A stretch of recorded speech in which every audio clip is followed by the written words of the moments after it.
नमस्कार दोस्तों, हर हर महादेव, ओम नमः शिवाय। दोस्तों, सावन के इस पवित्र महीने में शिवलिंग से ये गुप्त चीज लेकर आना है आपको। आपके घर पर आपकी सभी मनोकामनाएं पूरी होगी। भगवान भोलेनाथ के आशीर्वाद से आपके जीवन में आप बहुत ही उन्नति करेंगे। तो भक्तों, अगर आप चाहते हैं कि आपकी हर मनोकामनाएं भगवान भोलेनाथ बहुत ही जल्दी पूरी करें, तो उसके लिए आपको एक बहुत ही अच्छा सा एक नया उपाय मैं आपको बताने जा रही हूं। तो ध्यान से सुनिएगा। आपका समय ज्यादा नहीं लेते हुए मैं आपको डायरेक्ट एक उपाय बता रही हूं। उसके लिए आपको एक चीज लेनी है, वो आपको आपके घर से लेकर शिवालय जाना है। तो आप एक डिब्बा ले लीजिए और उसमें काली मिर्च भरकर आपको लेकर जानी है। दोस्तों, वो सभी चीजें आपको शिवालय लेकर जाना है जो मैं आपको बता रही हूँ, और शिवालय से वापस लेकर आपको आपके घर पर आना है, ताकि आपको धन की प्राप्ति हो सके।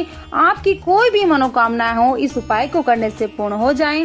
भक्तों, सबसे पहले अब आपको इस बात का ध्यान रखना है कि आप मंदिर जाने से पहले ये देख ले कि आप काले व नीले रंग के कपड़े धारण बिल्कुल ना करें। तो सबसे पहले आपको ये करना है दोस्तों, शिवालय जाकर आपको अपने घर से 1 लोटा शुद्ध जल आपको लेकर जाना है और शिवालय जाकर पतली धार बनाते हुए भगवान भोलेनाथ को जल अर्पित कर देना है।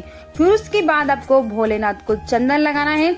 सफेद चंदन आप लगा सकते हैं या फिर लाल चंदन आपको लगाना है। भक्तों, चंदन लगाने के बाद 3 पत्तों वाला बेलपत्र आपको समर्पित करना है। उसी के साथ में आपको सफेद पुष्प आपको समर्पित करने हैं। सिर्फ आपको इतना करना है। और अगर आप दूध चढ़ाते हैं, भोलेनाथ को दूध समर्पित करते हैं, तो गाय का कच्चा दूध आप समर्पित कर सकते हैं। दूध समर्पित करने के बाद आपको ध्यान से सुनिएगा भक्तों, 108 बार ओम नमः शिवाय का जाप आपको करना है। आप चाहें तो 1008 बार भी ओम नमः शिवाय का जाप आप कर सकते हैं। ये चीजें आपको करनी है। ये सब करने के बाद आपको, जब आप एक डिब्बे में जो काली मिर्च आप लेकर गए हैं, उस काली मिर्च के डिब्बे को आपको शिवलिंग से, जहाँ से जल की धारा पानी नीचे गिर रहा है, उस जल की धारा से आपको उस डिब्बे को छुआना है। फिर उसी डिब्बे को आपको अपनी जेब में वापस रख लेना है। फिर भक्तों, आपको क्या करना है, जिस लोटे से आप पानी लेकर गए थे, दूध लेकर गए थे, उसे भगवान भोलेनाथ को, जो पानी जो गिर रहा है भोलेनाथ के शिवलिंग से, वहाँ पर आपको नीचे आपको रख देना है। जहाँ से जल गिर रहा है, उस पानी को लोटे में आपको थोड़ा सा आपको रख लेना है। साथ ही ध्यान रखना है कि जल जो आप अपने घर से लेकर गए थे, उसे आपको बचाना नहीं है, वो तो आपको भगवान भोलेनाथ को अर्पित कर देना है। भक्तों, मान लीजिए आप ये सोच रहे हैं कि कई लोग वहाँ पर आकर जल चढ़ा रहे हैं, तो इस बात की आप चिंता बिल्कुल ना करें, क्योंकि भगवान भोलेनाथ की शिवलिंग पर जब भी जल चढ़ाया जाता है तो वह अमृत बन जाता है। कहा जाता है कि कई देवी देवता शिवलिंग के पास अदृश्य रूप से खड़े होते हैं, ताकि शिवलिंग से गिरा रहा पानी वो धारण कर सके। वह जल कोई मामूली जल नहीं होता है, वह इतना पवित्र होता है। तो आपको वो जल, आपके लोटे में थोड़ा सा जल आपको लेकर आना है। इस जल को पीने से बड़ी लंबे समय से बीमारी जो भी आपके शरीर में है वो खत्म हो जाती है।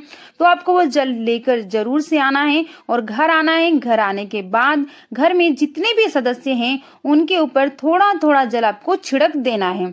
साथ ही घर के कोने कोने में उस जल को आपको छिड़क देना है। पर ध्यान रखिए कि बाथरूम में, वॉशरूम में उस जल का छिड़काव आपको बिल्कुल नहीं करना है।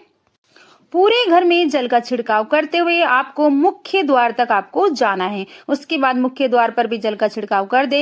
इससे आपके घर में जो भी नकारात्मक शक्तियां हैं वो बाहर निकल जाएगी और नकारात्मक शक्तियां घर में बिल्कुल प्रवेश नहीं करेगी।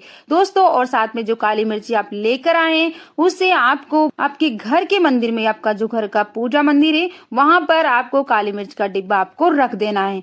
किसी भी शुभ कार्य के लिए जब भी आप निकले, मान लीजिए आप बिजनेस मीटिंग के लिए कहीं जा रहे हैं या फिर नौकरी प्राप्ति के लिए आप जा रहे हैं, तो काली मिर्च के डिब्बे में से आपको काली मिर्च निकाल कर पहले आपको घर के जो मेन गेट है, मुख्य द्वार पर आपको रखकर पेड़ से कुचलते हुए आपको बाहर जाना है। तो भक्तों मान के चलिए कि आपके काम में जो भी बाधा आने वाली होगी वो बाधाएं भगवान भोलेनाथ के आशीर्वाद से हट जाएगी, नष्ट हो जाएगी और आप जिस भी कार्य के लिए आप घर से बाहर जाएंगे कार्य में आपको बिल्कुल सफलता जरूर से मिलेगी।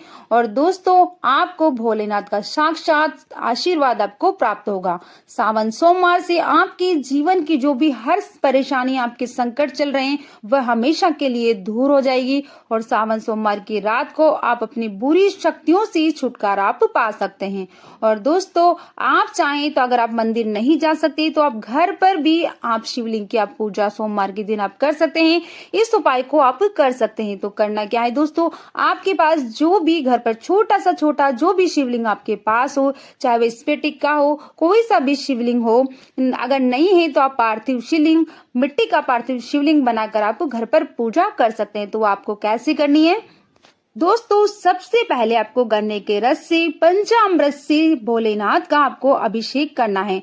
तो देखिए आपको दूध, दही, घी, शक्कर और शहद का पंचामृत बनाकर भोलेनाथ का अभिषेक आपको करना है। फिर भोलेनाथ का श्रृंगार कीजिए, चंदन लगाएं, अक्षत चढ़ाएं और जनेऊ समर्पित करें और साथ ही आपको आँख के पुष्प की माला से भगवान भोलेनाथ का श्रृंगार कीजिए। भगवान भोलेनाथ को आँख, धतूरा और सफेद पुष्प बहुत ही पसंद है तो वो जरूर से समर्पित करें।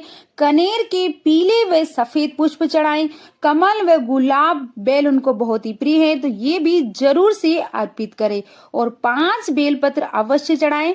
चिकने वाला जो भाग होता है उस पर चंदन से श्री या फिर ओम नमः शिवाय लिखकर भगवान भोलेनाथ की शिवलिंग पर चिकने वाले हिस्से को स्पर्श कराकर समर्पित करें। दोस्तों आपको विशेष बात का आपको ध्यान रखना है कि कटे फटे बेलपत्र ना हो। जो भी व्यक्ति अधूरी चीज भगवान को अर्पित करता है तो उसे भी कटे फटे पत्तों की तरह ही आधा अधूरा फल प्राप्त होता है। तो इसीलिए जो भी सामग्री चढ़ाए पूरी चढ़ाएं, कटी फटी आपको बिल्कुल नहीं चढ़ानी है। इसीलिए आपको अपूर्ण सामग्री भगवान भोलेनाथ को कभी समर्पित ना करें।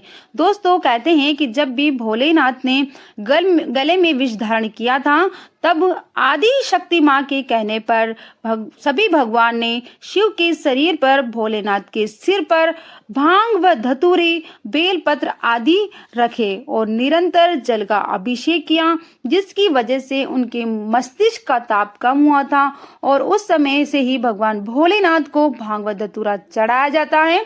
तो दोस्तों आप भी भगवान भोलेनाथ को भांग धतूरा जरूर से चढ़ाएं।